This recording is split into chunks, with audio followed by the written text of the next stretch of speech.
Maaliwalas na araw to all our viewers. This is Ami Montaño and I will be your host for this episode entitled In, Out, and Around.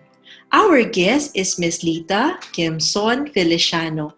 She holds a master's degree in ministry, major in spiritual formation. She is an experienced spiritual director and has been designing programs for retreats and courses. She is the founder and executive director of On the Third Day Renewal and Formation Center. Joining her is Mr. Joed Tome. He holds a bachelor's degree in psychology and currently pursuing his master's in consciousness, spirituality, and transpersonal psychology in the UK. This is an emerging discipline in spirituality and psychology, which is at the core of OTTD's trust. Currently, he is the Deputy Executive Director of On the Third Day Renewal and Formation Center. Our guests will be sharing with us the value of mindfulness at this present time. Maaliwalas na araw, Miss Lita and Sir Joed. We are ready to listen and to learn more about this topic. A pleasant day to all. Welcome to another interview with On the Third Day Renewal and Formation Center. And this time, we have the Executive Director and Founder of this ministry, as well as Cherry Moya Eco Spirituality and Retreat Center, Lita Kimson. How are you? Hi, I'm good. Had a busy day today, but happy to be here and excited to be here. Thank you. Hi, Joel. Well, hi. Today is a very interesting day because of the theme that we have, and it's called In, Out, and Around. And personally, I'm very interested to know what this is all about. So, can you tell us briefly what this In, Out, and About is all about? So it's all rhyming, yeah. Actually, this was taken from studies on mindfulness, watchfulness, and integration. So we wanted to be a little bit original and wanted the title to be catching. So in meaning doing the interior work and trying to understand and process what exactly is going on in your heart. And out meaning watchful, being watchful of what's going on outside of you. And of course, integration and around is like putting it all together and becoming whole and living in this life with your good parts and not so good parts and just accepting it, loving yourself and just becoming a loving person as well. Right. It sounds like it's all encompassing. It involves one's interiority as well as what happens around. And I'm guessing the around is also something about putting the two together. Basically, it's about accepting yourself with how your journey goes. You know, when you're walking out life, you'll see not so nice parts of you and some very nice parts of yourself.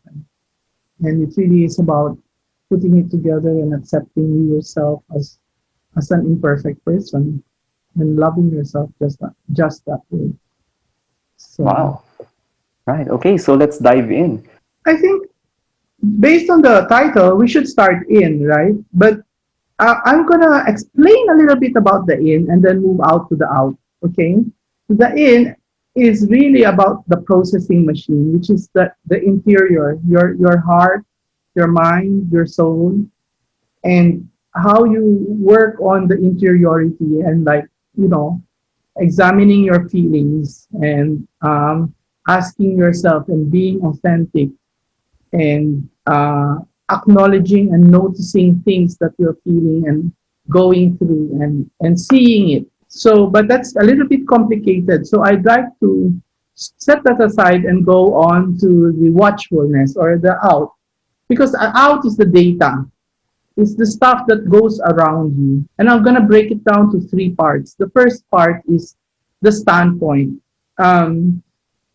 When you're going to be looking out for what's really going on in your life, it's important to sort of put yourself intentionally on a standpoint. so that you can be aware and capable of seeing everything. So chances are normally one thinks of a high point, right? So you can see the view, the horizon. Actually, it's about a disposition of being guarded. Mhm. And when you look into some Bible verses, it says to be ready to watch out for the enemy who is going to kill, steal, and destroy. And this is also very primal. If you look at the cycle of life, you will know for every creature there is a predator. And they have to do life, so it's the design to do life being watchful, because in the next corner there might be a predator who's Mhm. ready to eat you up alive. And so if you're doing life that way, then it's really recommended that we are watchful and we're looking out, and looking out needs all your senses. So A, you put yourself in a standpoint or a disposition. B, you use all your senses, your eyes, your listening, your ears, your smell, and even your touch, if you can feel. You just have to be ready and watching out for this, whatever it is there that could be harmful to you. The second aspect of the out that I want to talk about is the uh, past, present, and future. You have to be looking out to follow a thread. Finally, this is something we do every day when we're communicating with people on the phone, right? But it has a lot of meaning. On the bigger scale, when we talk about following the thread as pilgrims, we talk about looking at your family heritage. You're talking about why did you go to a certain school. You're going to talk about how come I ended up in these circumstances. For example, your parents were sent abroad and you lived in another country. It's a matter of watching the signs. Therefore, there will be certain influences that will be affecting you, and you will see how you evolve and who you are today. So if you watch closely, you will notice the dots or the stepping stones that you've been through. These are signs that and explanations how you got to where you are. And it's in that data that you will understand that there's something there for you that you should sort of look out for and take note of, because it might be something to do regarding what you are called to be. I got a lot of nuggets there from what you said. First is that I like the imagery of standing on a certain location and just scanning and surveying the surroundings. It's like it paints a very beautiful picture. And followed by that is the certain sense of alertness to what you perceive, to what you sense around you. And you said about using the different senses, in order to watch what's going on around. And then it seems like what you were talking about with regards to following the thread is actually like connecting the dots to that led you to where you are right now. And it tells me that the being watchfulness, that surveying the out involves not only what's here in your present, but also how you came to be, where you came from, and what influenced you to be who you are right now. Exactly. I want to add is to be aware of the synchronicity of certain events and patterns, watching out for things that are shimmering, and also moments of realization that you would say, like, oh, I get it now. I know now. I now understand why I had to go through that difficulty, why we had to go through the hole of the needle and Mhm. make life became so difficult, but now I understand. These are the things that you have to be watchful of. Some aha moments, things that Yes, suddenly make sense.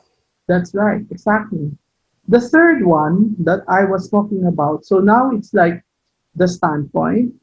The second one is the thread, so the past, present, and actually even the watchfulness. You can't really see the future, but you would have a good idea and be able to discern well what your future would be looking like. This data, if you are watchful, is very important for you to do life well.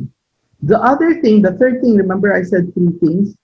The third thing that's very important to be watchful about also are your relationships. And this is where doing the interior work will matter most. It already is mattering when you start surveying the past, Mm-hmm. and that's watching how did the past unfold, how Mm-hmm. is my present unfolding. And when you start scanning your environment with regards to relationships, that's when you really will need to do the interior work. Mm-hmm. I say this because when you're in relationships, you will have feelings. Feelings are part of the interior work. Today, I wrote a poem on offense. And when I was writing the poem on offense, I really realized that knowing your interiority is very important because originally the offense, when you feel offended, the first thing you're gonna feel is how how could that person be so offensive? That's your first reaction. And that was my first stanza. Like, oh my gosh, like that person is like so selfish. He can't even think of anybody else. How could they be like that?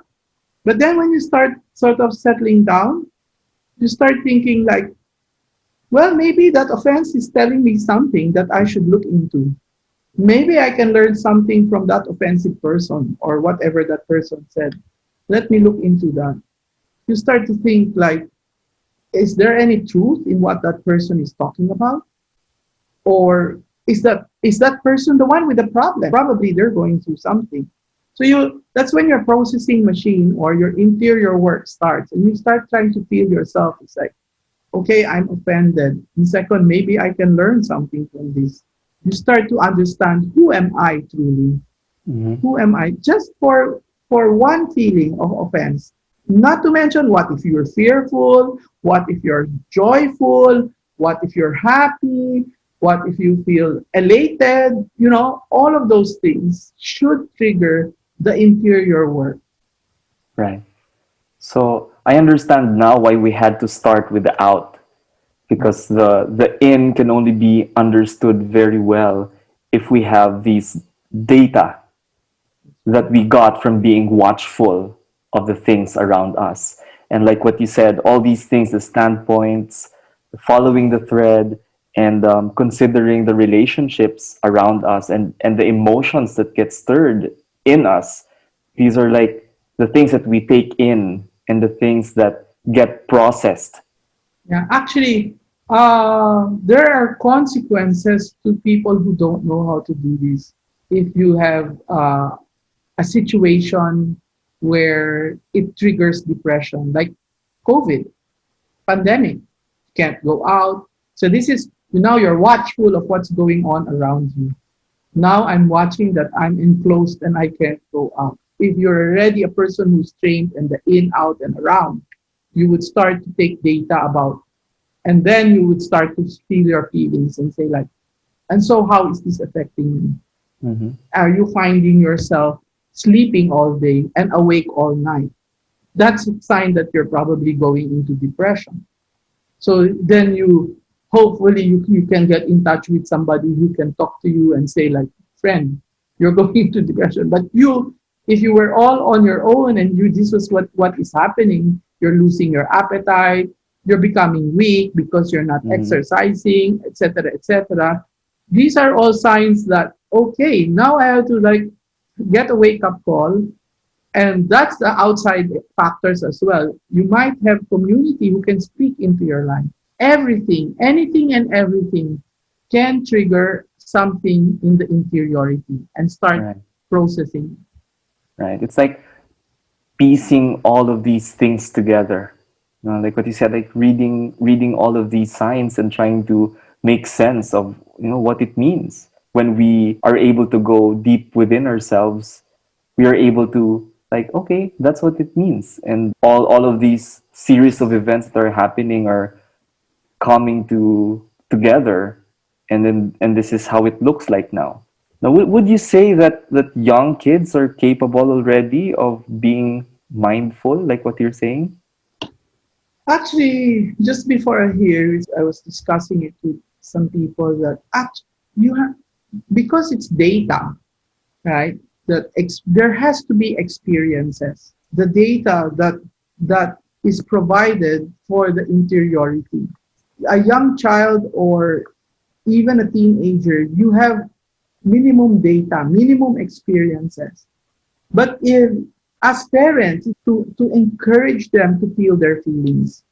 So that's because that's also part of their identity, so that they can realize that, oh, I'm feeling this. Unfortunately, this is not taught in the schools. To understand our children, it's important to allow them to understand their experiences and to Mhm. really understand what is going on in that experience. Right. That would be a great tool for a child, because then Mhm. as they grow up, then it won't be difficult for them to do the in out. Oh, out is happening. What's happening to me inside? Mhm. I'm trying Mhm. to understand. I have my identity. I can respect myself, and my feelings can be respected. Yeah. So even though young children or even teenagers, like you said, don't have enough experiences yet, the adults can actually help them, That's right. be more attuned to these things so that when they mature, they're able to sense these things that are around them and also be able to have that awareness of what's happening inside. And that's, I think, how you develop the emotional intelligence, Hmm. because they're given those tools and those skills to process and to understand themselves, so that in, out, and around can start to be taught to the young people. Right. And like you said, it's not taught anywhere. It's It's not not. taught at school. It's not taught even in some homes, unfortunately. Right. So Okay. we need to Uh, educate the parents. that's true. Equipping the adults so they can accompany the young people more effectively. With all of these things that you're saying about being watchful about things that are happening around, and then also being attuned to what is happening inside of you, I notice that there's a lot of sensing that's happening, and a lot of the need to be present, to the Yes. self and to other people as well. That's the main thing. That's the main thing. And I think what I want to call it is honoring, honoring. And so, Honoring. like we said, talking about the parents, parenting and teaching, it's very hard to learn to honor your feelings if your parents didn't have that kind of culture when you were younger. From experience from accompanying people, the beginning of accompaniment is to validate that that's okay. You can feel that. You can see people when they're struggling with their feelings, and they kind of want to hide it, or they kind of want to sort of not give it so much importance. If that's how you're feeling and that's who you are, that is important. Allows them to be present to themselves, not Mhm. to deny it. This is me and this is how I'm feeling. Right. So other people can practice presence for you so that you can also practice presence for yourself. That's right. If you were taught it won't be difficult for you. If you were taught to deny or to avoid your feelings, then it will be difficult. And then you will need to unlearn a lot of things so that you can learn the new things, the new ways of honoring yourself. And then when you learn how to honor yourself, you will also learn how to honor others. It's sort of like you have something to give others. Right, right. Something that you have learned from others that you can pass on to others Right, as well. right, right. Another thing about mindfulness is, uh, which is a big part of mindfulness. Your feelings are in your body, and that's why we say that if you don't honor your feelings, you will feel there's a dis-ease, right? So you're not at ease. So if you say I'm not Hmm. at ease, then I can name it and I can befriend it, my lack of ease.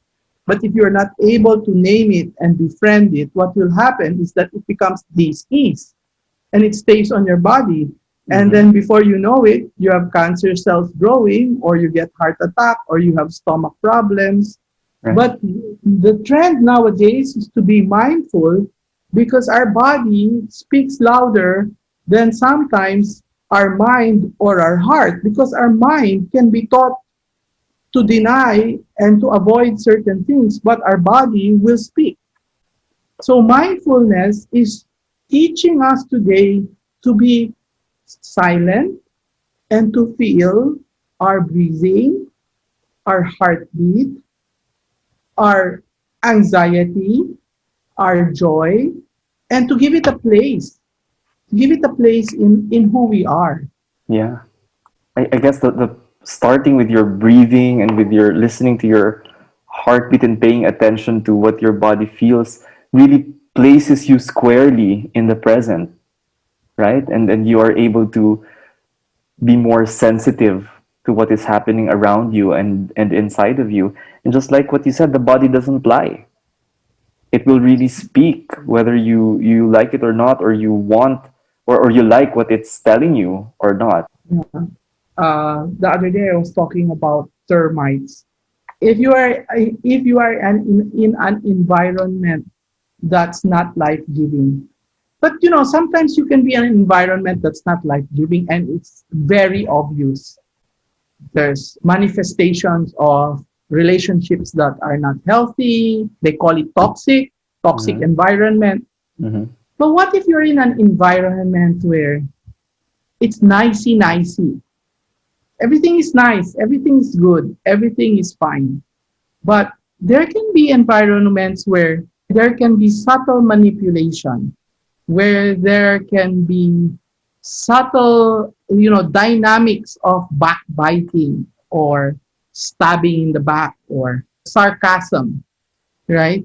Now, if you are not mindful and very aware of yourself, and very aware of certain dynamics and how relationships work, before you know it, slowly it will eat into your soul. So you need to be mindful of what it's doing to your soul.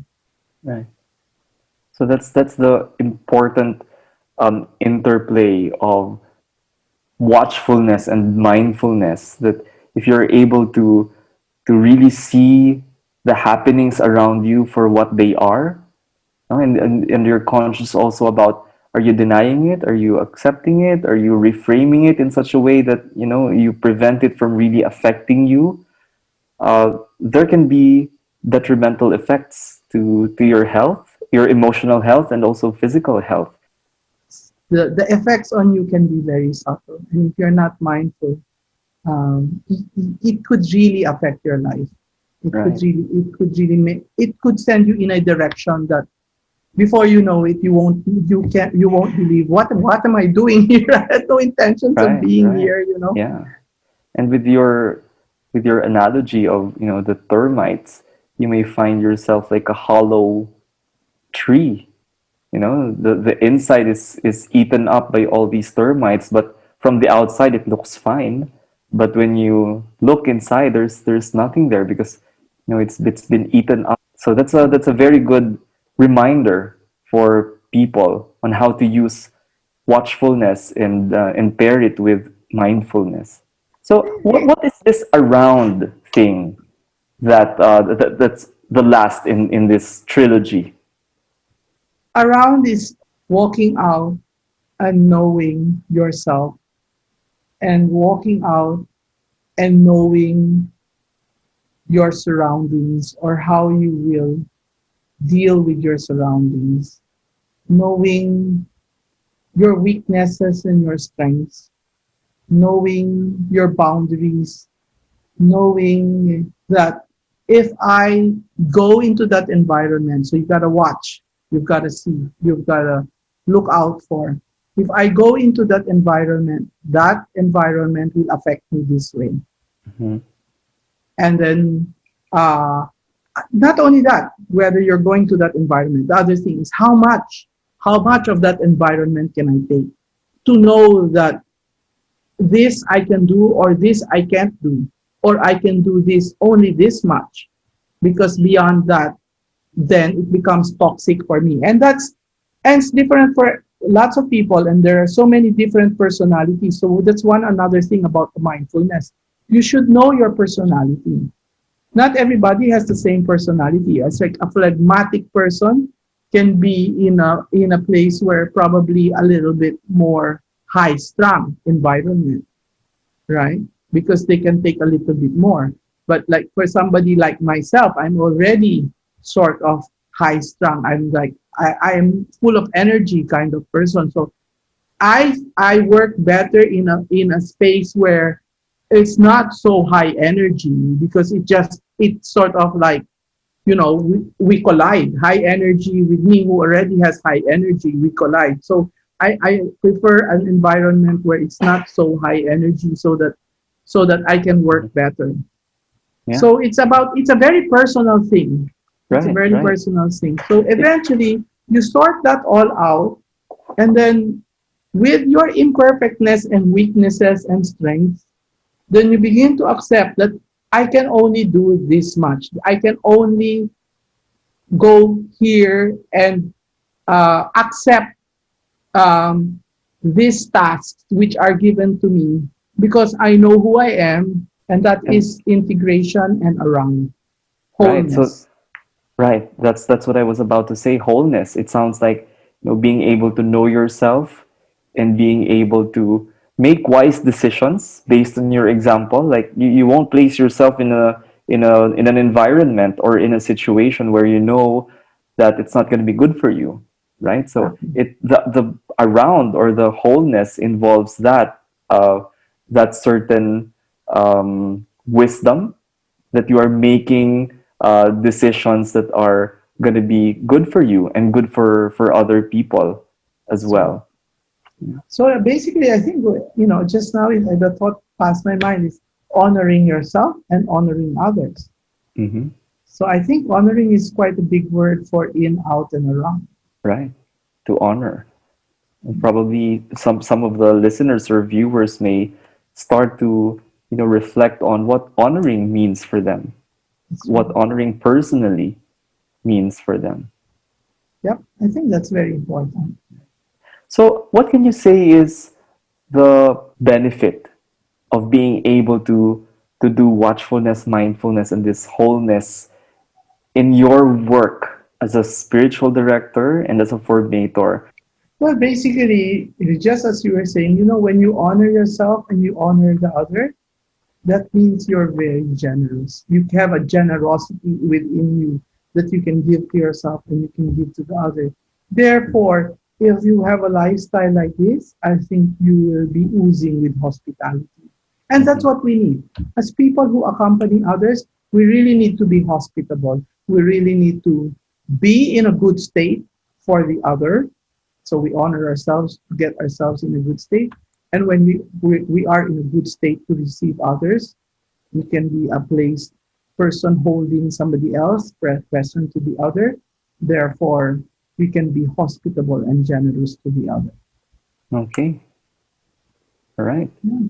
Any final words for our viewers and listeners?